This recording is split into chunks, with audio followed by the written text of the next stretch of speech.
Здравствуйте! В эфире программа «Энергетика Якутии. Отраслевые новости». С вами Татьяна Каракулова. И вот о чем сегодня расскажем в нашем выпуске. В зиму вошли по графику. Все электростанции и котельные готовы к пиковым нагрузкам. Все новые дома в селе Бескёль подключены к электричеству по постоянной схеме. Лучшие наставники работают в Якутскэнерго. Более 100 миллионов рублей было потрачено на ремонтную программу компании «Теплоэнергосервис». Поэтому в отопительный сезон предприятие вошло с новыми котлами, тепловыми сетями и отремонтированными зданиями. Это позволило уверенно войти в зиму. Подробности в нашем видеосюжете.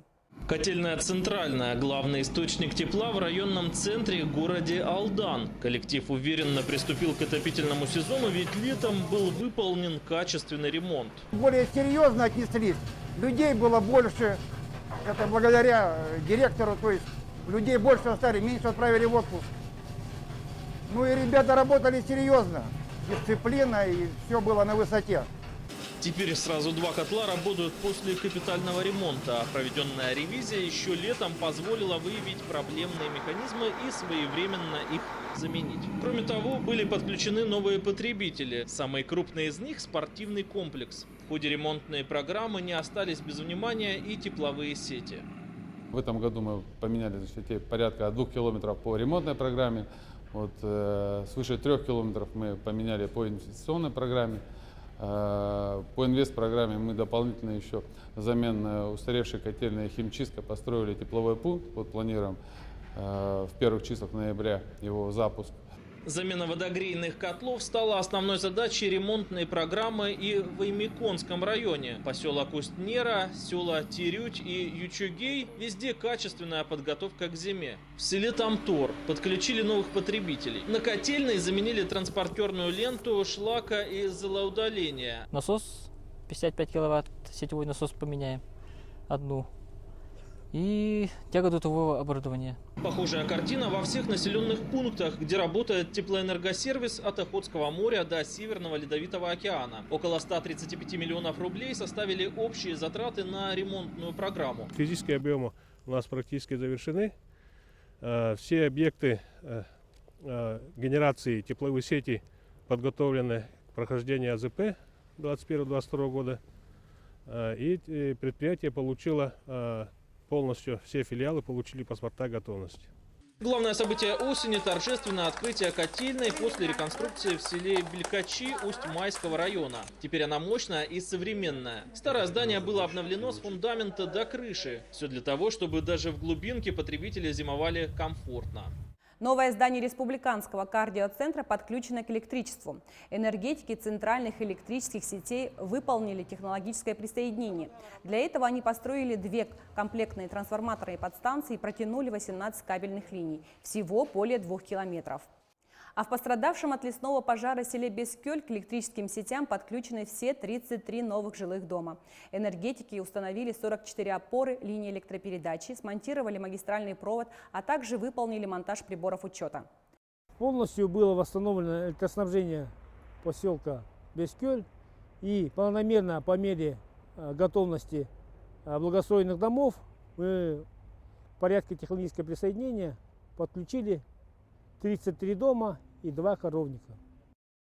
Стоит отметить, что электроэнергия в пострадавший микрорайон была подана сразу, как только строители приступили к восстановительным работам. Сначала по временной схеме, а уже с 15 октября по постоянной. Сахаэнерго увеличивает резервные мощности поселка Черский. Они понадобятся для надежного обеспечения электричеством заполярного поселка. Для этого на электростанции будут установлены 2 новых дизель-генераторных агрегата. Мощность 1,5 мегаватта каждый, оборудование уже доставлено. Сегодня основным источником электроснабжения Черского является Билибинская атомная станция. Но в периоды ремонтных и внеплановых отключений нагрузку потребителей берет на себя резервная ДЭС Сахаэнерго.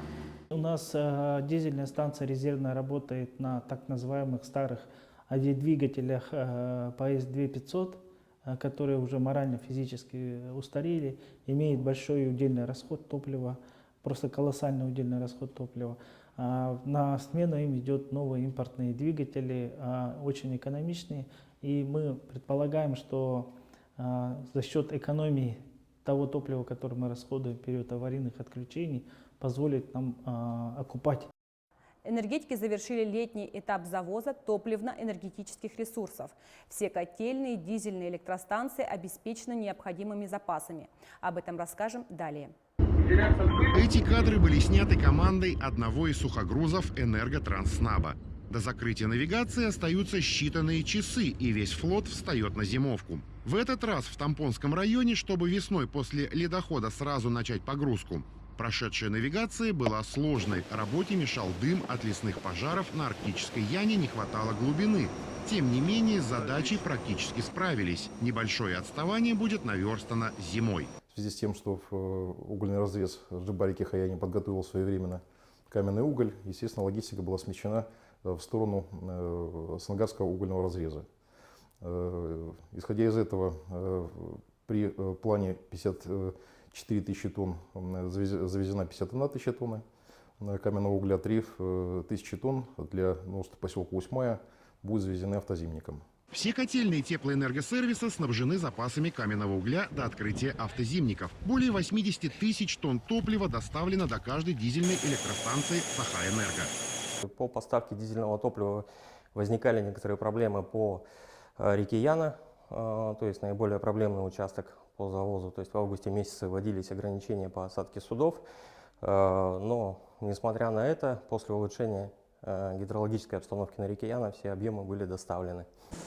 18 тысяч тонн каменного угля для депутатской ТЭЦ сейчас на хранении в Усть-Куйге. Сюда его привезли северным морским путем из Кандалакши Мурманской области. Уже скоро по дороге его привезут до пункта назначения.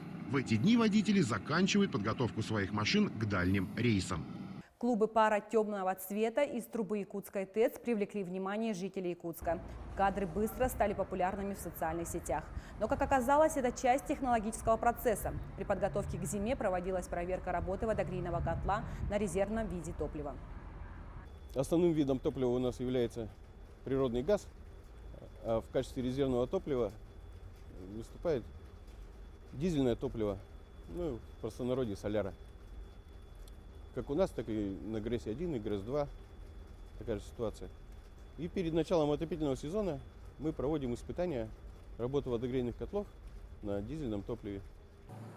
В настоящее время станция работает в штатном режиме, обеспечивая потребителей теплом в полном объеме. Якутскэнерго подписала соглашение о сотрудничестве с Северо-Восточным федеральным университетом. Теперь на базе учебно-производственного центра подготовки персонала энергетики будет организована совместная с СФФУ работа по подготовке кадров.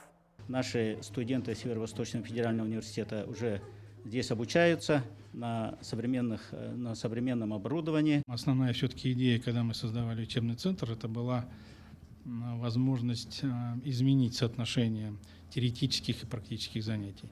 Сегодня современные требования таковы, что практика она должна быть как минимум 50%, а то и больше. А в рамках соглашения студенты университета будут проходить на предприятиях Якутскэнерго практику, а также могут быть трудоустроены в соответствии с заявками предприятий.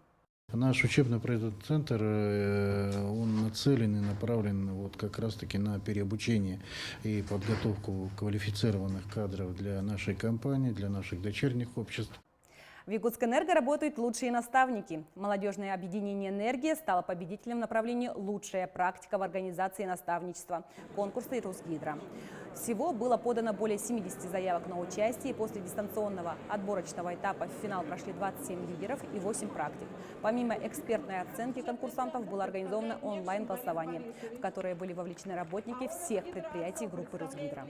Мы изготовили видеоролик о работе молодежного объединения «Энергия», который рассказывает о работе деятельности молодежного объединения, о том, какие целевые задачи выполняет и вообще структуру. Этот ролик стал очень информативным, и даже жюри оценили наш масштаб нашей работы и то, какую эффективную работу мы выполняем. Также в номинации «Лучшая практика организации наставничества» заместитель начальника КТЦ номер 1 Якутской ГРЭС Илья Сверчков занял второе место. Мы поздравляем коллег с победой, а у меня на сегодня все. До встречи в следующем выпуске программы «Энергетика Якутии».